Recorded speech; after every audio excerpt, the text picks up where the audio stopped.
నీటి మాట లోపల ఈరోజు మనము నీటి మాట లోపల ఈరోజు మనము మానవ జీవిత లక్ష్యం ఎలా నెరవేరుతుంది? ఏంటి క్వశ్చన్? మానవ జీవిత లక్ష్యము ఎలా నెరవేరుతుంది అనే దాని గురించి తెలుసుకుందాం మిత్రమా. ఏంటి అంటే,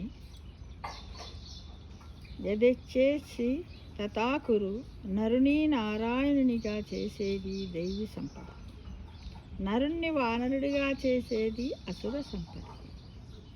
మనిషిలో దైవాంశ ఉంది, అలాగే రాక్షసాంశ కూడా ఉంది. తన కర్మలతో తాను దేవుడు కావచ్చు, రాక్షసుడు కావచ్చు. యథేచ్ఛసి తథాకురు, నీ ఇష్టం వచ్చినట్టు చేసుకో అంటూ భగవంతుడు మనకు కర్మ స్వాతంత్ర్యాన్ని ప్రసాదించాడు మిత్రమా. నా కర్మ నా గ్రహచారం అంటూ ఏడుస్తూ కూర్చోవలసిన పని లేదు. క్లభ్యం మాస్మయ గమహ అంటే పిరికి పందవు కావద్దు అని హెచ్చరిక. ఏంటిది? క్లైబ్యం మాస్వ గమహ. మరి ఏం చేయాలి? ఉద్ధరేతాత్మనాత్మానం, నిన్ను నీవు ఉద్ధరించుకో, పురుషార్థం చెయ్యి అని ప్రోత్సహిస్తున్నాడు. తన వెంట వచ్చే సంపద, పుణ్యం పాపం జ్ఞానం గురించి ఆలోచించడు మానవుడు. విడిచిపెట్టిపోయే సంపదలు అంటే డబ్బు, ఇల్లు, పొలము, స్థలము, నగలు, ఆస్తి పాస్తులు, బంధుత్వాలు కోసం జీవితంలో చివరి రక్తపు బొట్టు వరకు, చివరి శ్వాస వరకు తప్పించిపోతూనే ఉంటాడు. అన్నీ ఉన్నప్పుడు అహంకారం, అంతా ఊడిపోయిన తర్వాత శ్రద్ధ, శ్వాసలున్నంత వరకు ఎవరున్నా లెక్కలేదు. శ్వాస ఎగిరిపోయే సమయంలో డాక్టర్ల కాళ్ళ మీద పడతారు. వాళ్ళు మాత్రం ఏం చేస్తారు చెప్పండి మిత్రం? వాళ్ళ దగ్గర మందు ఉంటుందే కానీ ఆయుష్ ఉండదు కదా. అది గమనించండి. రోగానికి మందు ఉంటుంది కానీ రోగికి మందు ఉండదు.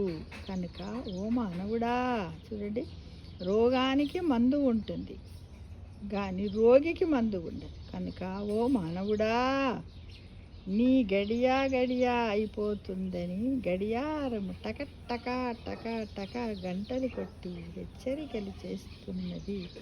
త్వరగా మేలుకో మేలుకొని దీపం ఉండగానే ఇల్లు చక్కబెట్టుకో. మేలుకో మానవుడా,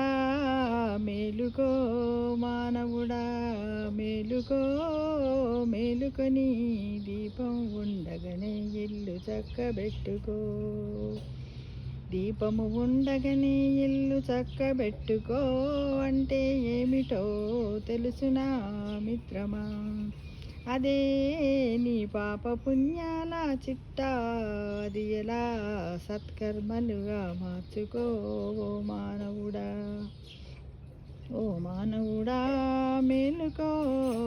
మేలుకొని దీపము ఉండగానే ఇల్లు చక్కబెట్టుకో.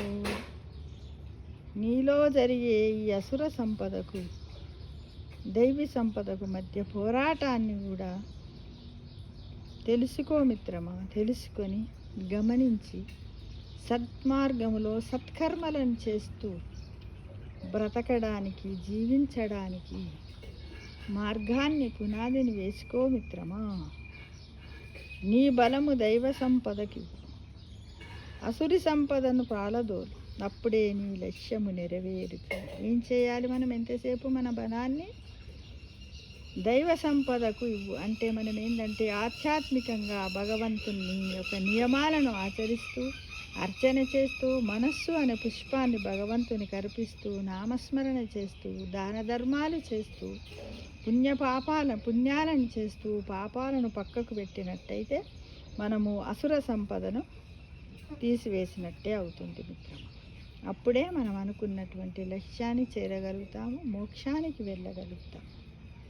అవునంటారా కాదంటారా? శుభమస్తు. సమస్తలోకా సుఖినో భవంతు.